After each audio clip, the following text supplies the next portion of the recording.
and we were flying in this airplane, and it was scary.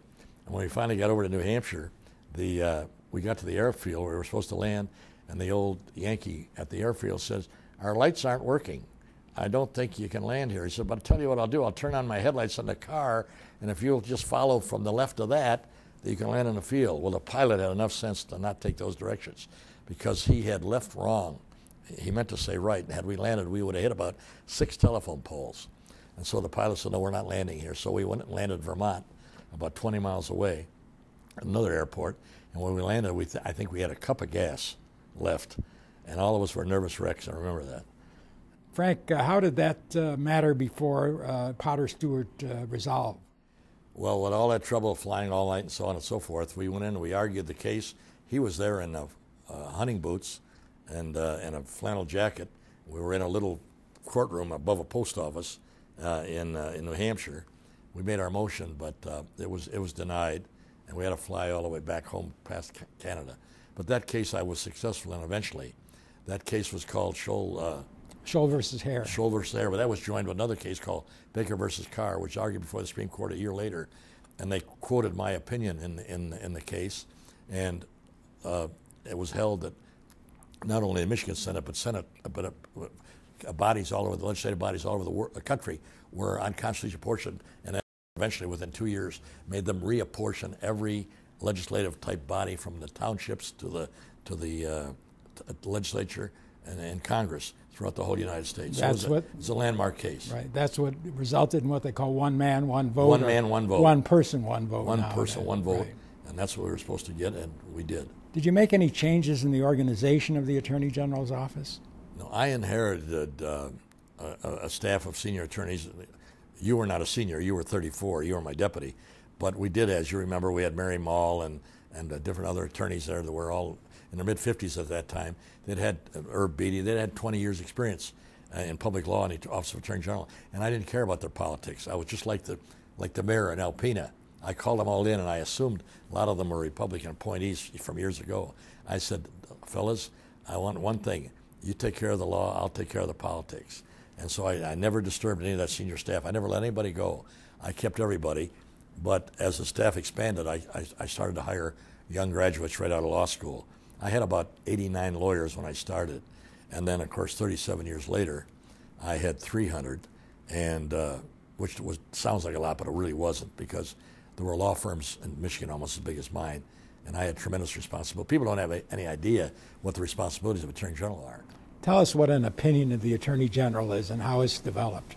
An opinion of the Attorney General is based on the fact that on a day-to-day basis, government, just like an individual, corporation, or business, has to know what to do properly. Well, the government has to do, how do we operate legally?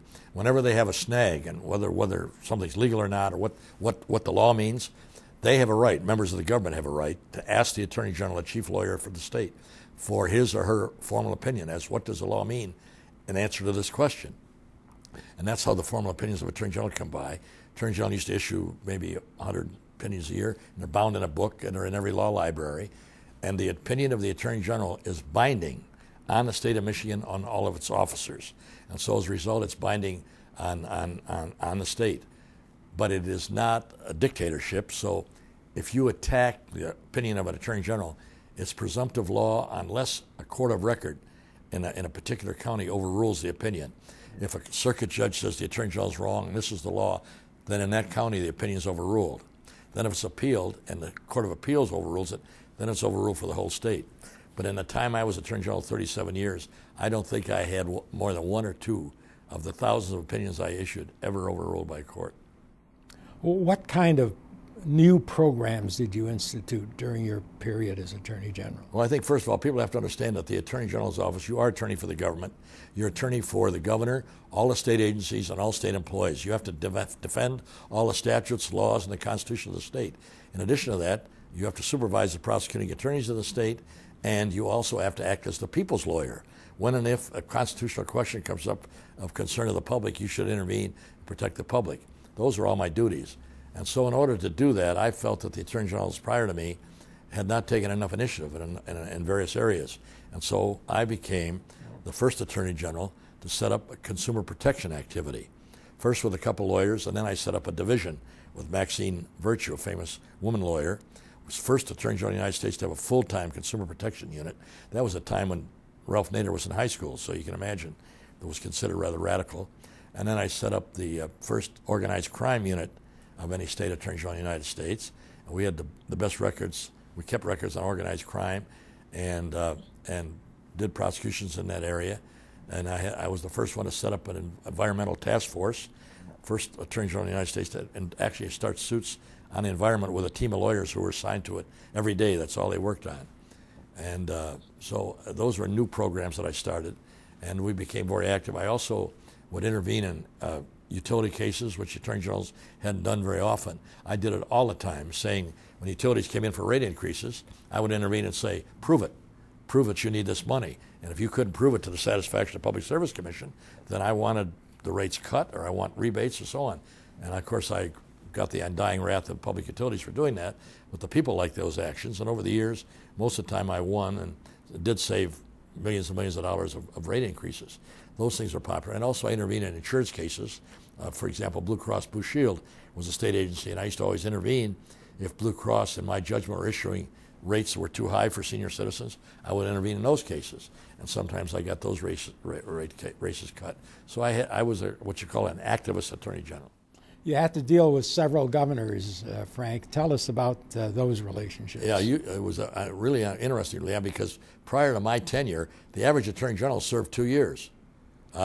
Governors used to only last about 1 or 2 terms, but the first thing they would do after I always said it was after a year or so, the attorney general, they got sick and tired of each other, and the governor would appoint the attorney general to the Supreme Court or to a judgeship or someplace, and that would be the end of it. Ironically, after I was attorney general for 1 year, I was up for election that first year, and my governor who appointed me was defeated, John Swainson, and George Romney became governor. And here a Democratic attorney general got elected with a Republican governor, and that was the first time that had happened. There had been times before when there was a Democratic governor and a Republican attorney general, but not this way. And so that was unique, and we had to make adjustments in order to get along. How many governors did you serve with? I served on that basis. I served 6 years with Governor Romney, and I have 3 elections with him. There was an election in 62, 64, and 66. In one election, we each won by 1 million apiece. In other words, 1 million people crossed over to vote for one or the other of us. We each had 1 million vote plurality. And then after Governor Romney resigned to run for president, his lieutenant governor, Bill Milliken, became governor, and I, as a Democrat, were elected with him as a Republican several terms. He served for 14 years as governor, and I was attorney general for him for 14 years. Then after Milliken decided not to run again, I was attorney general for Governor Blanchard, first Democrat. We served together for 8 years. And then after that, I was attorney general for John Engler for 2 terms for 8 years, and then I resigned, and he served one more term after I left. So altogether, I was 37 years. 27 years of them were with Republican governors. Give us a bird's eye view of the differences with dealing with these individual governors. Well, you can well imagine there were 5 different personalities and 5 different cultural backgrounds, 5 different philosophies, 5 different approaches to problems. John Swainson was a highly decorated war veteran from World War II, lost both of his legs in France, and was very conscientious, very liberal to today's standards. He'd be considered a liberal, progressive type of governor, like Jack Kennedy was a president.